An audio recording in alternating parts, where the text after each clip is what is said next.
Operação Acolhida. Comitiva com ministros e outras autoridades visita o estado de Roraima para conhecer o trabalho das equipes que recebem os imigrantes venezuelanos. E em Brasília, presidente Jair Bolsonaro recebe um grupo de venezuelanos no Palácio do Planalto. Ministro Sérgio Moro e governador do Ceará, Camilo Santana, se reúnem para discutir a segurança pública no estado.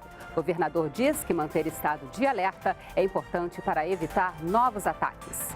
Janeiro é o mês de combate à hanseníase, doença pouco falada, mas de acordo com cientistas, é uma das mais antigas do mundo.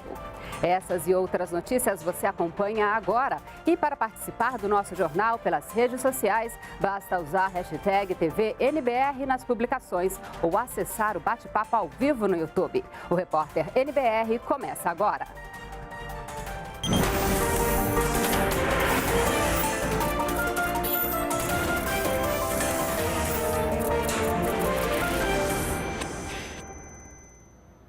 Olá, boa noite. Acompanhe agora as notícias do governo federal desta quinta-feira, 17 de janeiro. Uma comitiva ministerial está em Roraima para acompanhar como estão sendo recebidos no Brasil os venezuelanos que fogem da crise no país vizinho. É a Operação Acolhida. A repórter Márcia Fernandes está em Boa Vista e conversa agora com a gente por telefone. Olá, Márcia, boa noite. Boa noite, Alessandra. Boa noite a todos que nos acompanham na TV NBR. Olha, eu estou neste momento no Palácio do Governo, em Boa Vista, onde a comitiva dos ministros se reuniu com o governador Antônio Denário. Aqui, a equipe do governador apresentou as principais demandas do estado e os problemas enfrentados desde que aumentou o fluxo migratório na região. Mais cedo, os ministros da Defesa, Fernando Azevedo Silva, da Cidadania, Osmar Terra, da Educação, Ricardo Rodrigues, e da Controladoria Geral da União, Wagner Rosário, e da Saúde, Luiz Henrique Mandetta, conheceram as instalações dos abrigos e também dos centros de triagem montados aqui em Boa Vista. São 13 centros de triagem que atendem mais de 5.700 venezuelanos. Hoje, essa comitiva se reuniu também com os militares responsáveis pela Operação Acolhida e recebeu as primeiras informações sobre a situação dos venezuelanos. E durante essa visita, eu conversei com o ministro da Defesa, Fernando Azevedo, e ele comentou que o trabalho é promissor, mas que vai ser aprimorado neste governo. Já o ministro da Cidadania, Osmar Terra, disse que é necessário continuar com o processo de interiorização, até porque o Estado não consegue mesmo atender a todos que chegam aqui. A expectativa agora é para uma coletiva de imprensa que deve começar a qualquer momento com o governador e todos os ministros que estão aqui, que devem comentar os trabalhos deste primeiro dia de viagem. Amanhã, todos os ministros devem seguir em um voo para a cidade de Pacaraima. Essa cidade ela fica na fronteira com a Venezuela e é uma das principais portas de entrada para os imigrantes. Lá, o grupo vai conhecer o posto de triagem que funciona na cidade desde junho do ano passado. Neste posto, os imigrantes são acolhidos, vacinados, dão entrada nos primeiros documentos brasileiros, como o CPF,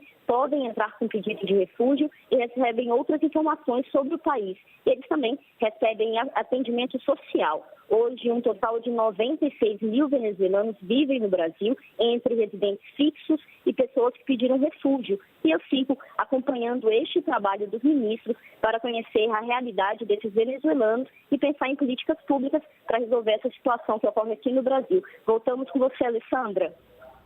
E ainda sobre a situação dos venezuelanos, o presidente Jair Bolsonaro recebeu Miguel Ángel Martín, que é presidente do Tribunal Supremo de Justiça no exílio da Venezuela. Quem explica é o repórter Pablo Mundim. Olá, Pablo, boa noite.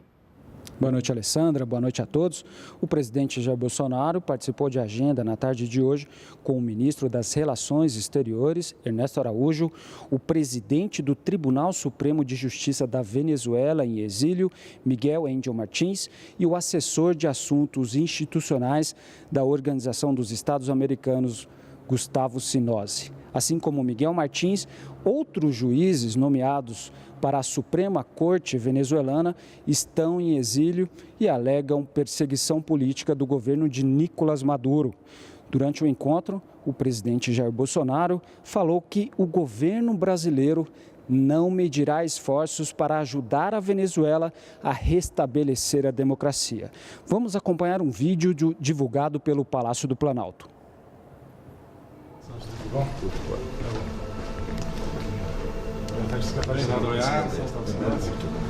Presidente da Suprema Corte, né? Essas duas autoridades aqui que, olha, representam realmente a Venezuela que nós queremos.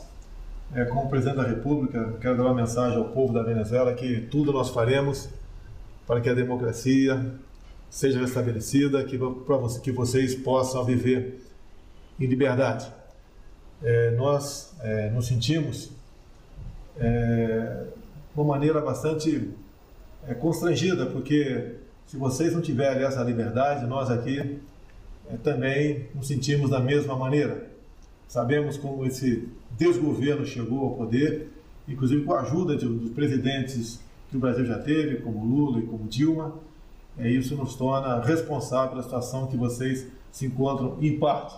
Então a gente pede a Deus, em primeiro lugar, e depois nós faremos sim, continuaremos fazendo tudo possível para restabelecer aí a ordem, a democracia e a liberdade. Então ao povo da Venezuela, a gente pede resistência, muita fé, e eu acredito que a solução virá brevemente. Um abraço a todos e fiquem com Deus. Presidente Jair Mesías Bolsonaro y de su canciller Ernesto Araujo, que han expresado con contundencia el apoyo para que se termine esta terrible situación que está viviendo el pueblo de Venezuela.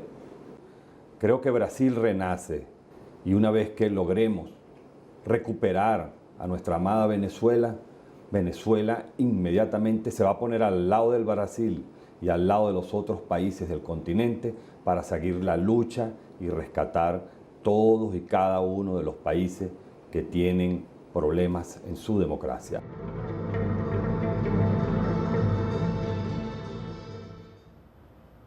O Ministério das Relações Exteriores divulgou há pouco uma nota sobre o atentado terrorista que aconteceu hoje em Bogotá, na Colômbia. Em nota, o governo brasileiro condena nos mais fortes termos o ocorrido na Academia de Polícia General Santander. Ao reafirmar o firme repúdio a todo ato de terrorismo, o governo brasileiro presta condolências e solidariedade aos familiares das vítimas fatais, ao povo e ao governo da Colômbia. E a segurança pública no estado do Ceará, que conta desde o início do mês com reforço da Força Nacional, foi um dos temas discutidos hoje na agenda do ministro da Justiça e Segurança Pública, Sérgio Moro. A repórter Gabriela Noronha tem os detalhes. O ministro da Justiça e Segurança Pública, Sérgio Moro, se reuniu com o governador do Ceará, Camilo Santana.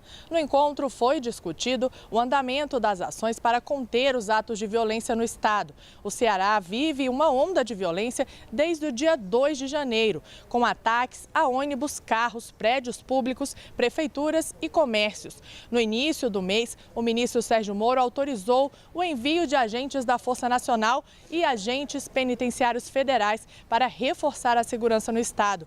O governador do Ceará, Camilo Santana, conversou com a imprensa ao final da reunião e disse que as tropas devem continuar atuando no Ceará. A nossa decisão é manter firme, mostrar que quem manda é o estado. E, repito, nós iniciamos um pico de ações nas ruas. Essas ações, praticamente, elas tiveram uma diminuição significativa. Você tem uma ideia, ontem apenas 2 ocorrências. Mas, repito, nós vamos continuar mantendo as ações dentro do sistema prisional, transferindo líderes para presídios federais. E isso é preciso manter o estado de alerta, de acompanhamento, de prevenção para qualquer tipo de reação fora nas ruas do Ceará. É por isso que eu vim tratar com o ministro, para a gente manter a Força Nacional, ver um aumento de agentes penitenciários de outros estados no estado do Ceará, para ajudar mais experientes, para ajudar nesse controle do sistema. E o Ministério da Justiça prorrogou a permanência da Força Nacional de Segurança no estado do Amazonas por mais 60 dias. A portaria foi publicada hoje no Diário Oficial da União. Tomou posse hoje o novo presidente do ICMBio. O Instituto Chico Mendes de Conservação da Biodiversidade foi criado em 2007 e é responsável por mais de 300 unidades de conservação. O novo presidente do ICMBio é veterinário, foi fundador e presidente da ONG Ecotrópica. Adalberto é reconhecido internacionalmente pelo trabalho de conservação do meio ambiente e do Pantanal Mato-Grossense. Ganhou vários prêmios, entre eles o da Unesco e o Prêmio Mundial do Meio Ambiente. Ocupou o cargo de diretor do Departamento de Zoneamento Territorial do Ministério do Meio Ambiente entre 2011 e 2016. O novo presidente disse que uma das prioridades à frente do ICMBio é a questão da regularização fundiária das 335 unidades de conservação, que juntas representam 9% do território brasileiro. Cada unidade tem a sua característica, ela vai ser resgatada e aí vão ser prioridades as unidades que podem ter atividade pública dentro das suas características. O uso público de uma unidade de conservação é ação de manejo de unidade de conservação e ela só tem sentido se ela contribuir positivamente com a conservação da biodiversidade, seja da própria unidade, ou seja, criando um nível de consciência ecológica coletivo que melhore o comportamento das pessoas com relação à natureza do país. O Instituto Chico Mendes de Conservação da Biodiversidade foi criado em 2007. O nome é uma homenagem ao ativista ambiental, o seringueiro Chico Mendes. A instituição é responsável por monitorar a exploração econômica dos recursos naturais das unidades de conservação. O ICMBio também fiscaliza o uso sustentável dos recursos naturais, além de apoiar as populações tradicionais. O ministro do Meio Ambiente defendeu parcerias com a iniciativa privada para a gestão das unidades de conservação espalhadas pelo país. Nós temos o exemplo de Foz do Iguaçu, que é um grande exemplo, mas que precisa permear todos os casos em que houver possibilidade de parceria entre o setor privado e o público. Nós temos que ter um modelo de concessões e parcerias que seja mais atrativo para o setor privado. A gente começa este bloco com uma dica para quem quer investir. No Tesouro Direto é possível aplicar valores pequenos com rendimentos atrativos. Além disso, é investimento seguro garantido pelo Tesouro Nacional. No ano passado, mais pessoas investiram no Tesouro Direto, o programa de compra e venda de títulos públicos do Tesouro Nacional. A opção ficou ainda mais atrativa depois que os principais bancos do país zeraram a taxa de administração para aplicação no programa. Em novembro de 2018, o Tesouro Nacional computou 28 mil novos investidores ativos no Tesouro Direto, bem mais que o registrado em novembro de 2017, quando houve um acréscimo de pouco mais de 6.600 investidores. Ao todo, o Tesouro Direto tem 750 mil investidores ativos e cerca de 52 bilhões de reais investidos. Eu acho que a grande vantagem do Tesouro Direto é o pequeno valor de investimento, que a partir de mais ou menos R$30 você já pode investir nele.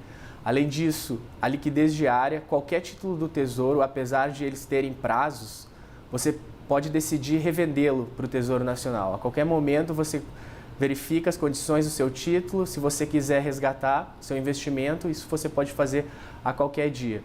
E além disso, ele tem uma plataforma totalmente digital, você pode aplicar, investir, resgatar do seu celular, o que te dá muita comodidade na hora de investir. Os resultados individuais do Exame Nacional do Ensino Médio, Enem 2018, serão liberados amanhã na página do participante e no aplicativo para celulares e tablets. O acesso aos resultados exige login com CPF e senha. A orientação é que o participante que esqueceu a senha faça o processo de recuperação com antecedência para ter acesso às notas com tranquilidade.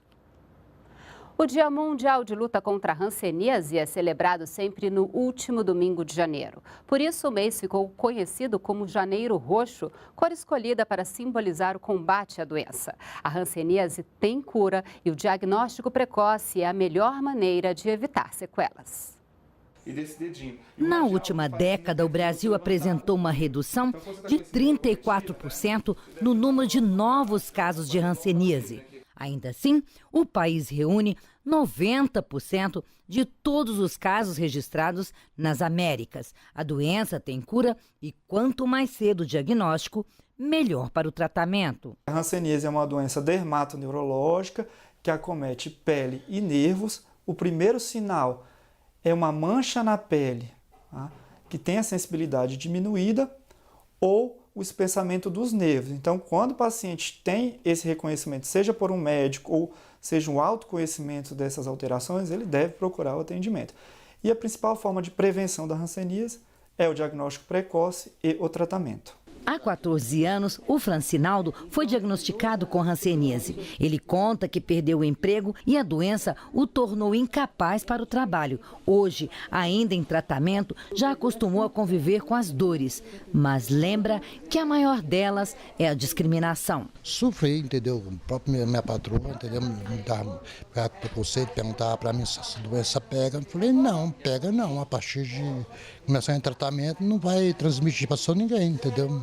Eu tenho filho, tenho mulher, não foi transmitido para elas. O Hospital Universitário de Brasília é referência no tratamento da hanseníase. E toda semana, esse grupo que recebe tratamento aqui no hospital se reúne para compartilhar informações sobre a doença. E não deixa de ser um momento de confraternização. A gente vem para cá, serve um lanche para dar as boas-vindas para quem está vindo tratar e também um reforço alimentar, porque às vezes o paciente vem de muito longe e não tomou um café logo na hora de tomar o remédio. A gente fala de hanseníase e 2 vezes por mês a gente tem um grupo de autocuidado. Dos 26.800 casos de hanseníase registrados em 2017, 87% deles foram avaliados quanto à sua incapacidade física. 23% foram diagnosticados com incapacidades visíveis nos pés e nas mãos. Por essa razão, a campanha desse Janeiro Roxo traz como tema a incapacidade. As áreas que têm maior situação epidemiológica, ou seja, que tem maior endemia, né, que tem a carga maior, é a região norte, centro-oeste e nordeste. Em áreas que a gente tem baixa endemia, é onde a gente tem as maiores, onde estão as pessoas com as maiores incapacidades. Ou seja, trazendo a questão do Rio Grande do Sul, do Santa Catarina, enfim, da região sul.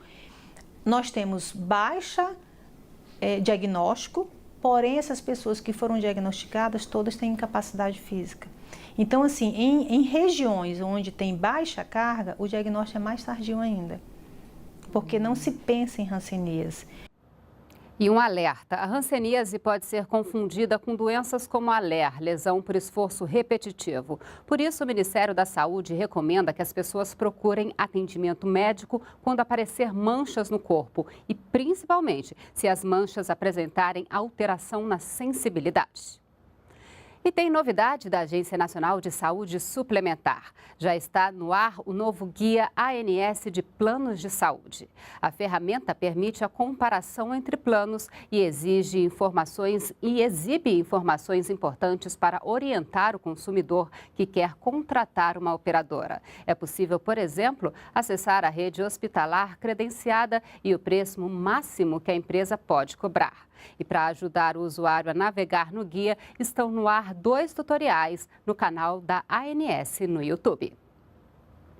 O Museu Nacional do Rio de Janeiro revela achados da Antártica na primeira exposição após o incêndio que destruiu o acervo em setembro do ano passado. A mostra, que já estava programada antes da tragédia, precisou ser recomeçada praticamente do zero. É como se o Museu Nacional estivesse voltando para casa. Foi nesse palacete do século XIX, no centro do Rio, que a instituição foi inaugurada em 1818. Agora o local pertence à Casa da Moeda, que cedeu o espaço para os pesquisadores do museu inaugurarem a primeira exposição depois do incêndio. Quando nem tudo era gelo, retrata o trabalho de cientistas brasileiros na Antártica. A exposição reúne 160 fósseis que foram coletados no continente gelado. São espécies que viveram há 70 milhões de anos, quando a Antártica era quente. Quase todos os itens estavam num prédio anexo do museu que não foi atingido pelo fogo. Mas na exposição também estão fósseis de troncos resgatados dos escombros do Palácio da Quinta. Entre o material exibido existem itens raros, com um pedaço do osso da asa de um pterossauro. Vários setores foram envolvidos, né? Museologia, a manutenção, o setor de transportes. Então foi um trabalho em equipe muito árduo, foi muita garra do pessoal do Museu Nacional. Fundamental entender que o Museu Nacional continua vivo, gerando pesquisa com diversos parceiros. Se nos derem as condições, nós conseguimos fazer. Vejam a nossa exposição. E falando sobre a Antártica, a NBR passou um mês no continente gelado, acompanhando o trabalho do ProAntar, o Programa Antártico Brasileiro. A gente já exibiu essas reportagens especiais aqui no Repórter NBR, mas se você não viu ou quiser revê-las, todas as matérias estão disponíveis no nosso canal no YouTube. Vale a pena conferir. Nós ficamos por aqui. Toda a nossa programação você acompanha ao vivo pelo site da NBR e pelo canal no YouTube. Acesse também o nosso perfil no Twitter. E você pode ainda mandar sugestões de reportagens e dúvidas sobre programas e ações do governo federal para o nosso WhatsApp. Então, anote aí, é 61998678787. Uma boa noite para você e continue com a gente aqui na NBR, a TV do Governo Federal.